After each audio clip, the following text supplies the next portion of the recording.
كثير ما يمل الطالب تاركا الكتاب وراءه بعد فترة قصيرة جدا من بداية المذاكرة، والسبب أنه لم يهيئ نفسه والجو المحيط به للمذاكرة، فشعر بثقل عملية المذاكرة على قلبه ولم يستطع إكمال المشوار حتى نهاية الكتاب.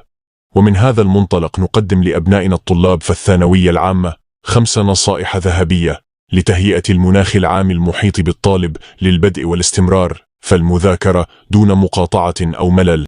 النصيحة الأولى: نظافة الغرفة قد يراها البعض شيئا ثانويا لا علاقة له بالمذاكرة، ولكن أطباء علم النفس أكدوا تأثير نظافة المكان وترتيبه على قدرة الإنسان على التركيز والاستيعاب، وننصح كل طالب بالتأكد من ترتيب غرفته وتعطيرها قبل بداية المذاكرة حتى لا يمل من منظرها ويقوم سريعا.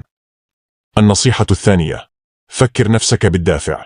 لماذا أذاكر؟ هذا هو السؤال الذي يجب أن تجد إجابته أمام عينك طوال الوقت. لذا فإن معظم متفوقي الثانوية العامة تجدهم وقد كانوا يكتبون نفسي أكون مهندس أو دكتور أحمد على باب الغرفة أو الحائط المباشر للمكتب على سبيل المثال، حتى يعطوا لأنفسهم حافزا دائما على المواصلة والاستمرار. النصيحة الثالثة: ابتعد عن مصادر التشويش والمقاطعة، الموبايل، الآيباد، مواقع التواصل الاجتماعي، كلها مصادر تشويش من الدرجة الأولى وأول أسباب فقدان تركيز الطالب في عصرنا الحالي.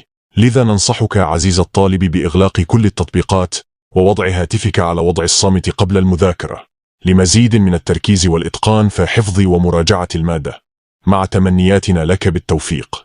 النصيحة الرابعة: تناول طعامك قبل المذاكرة وليس بعدها. يعد الشعور بالجوع هو الحجة الأولى والجاهزة دائما للرد على سبب القيام من على المذاكرة، لذا ننصحك عزيز الطالب بالانتهاء من تناول وجبة صحية غير دسمة لفتح شهيتك للمذاكرة دون تعطيل. النصيحة الخامسة: الحالة المزاجية.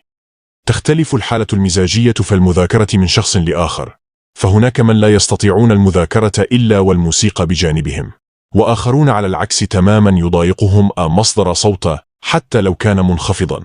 وما كانت حالتك المزاجية عليك بتشغيل أو عدم تشغيل الموسيقى لتساعدك أكثر على التركيز. اعمل يا جدع لايك، قول لي الله ينور، ما تشتمني وفي يبقى كده بتقدرني، انما بتعمل تقرا وما تعملش حاجه تبحلق وتبرق بس في الكومنت او في البوست.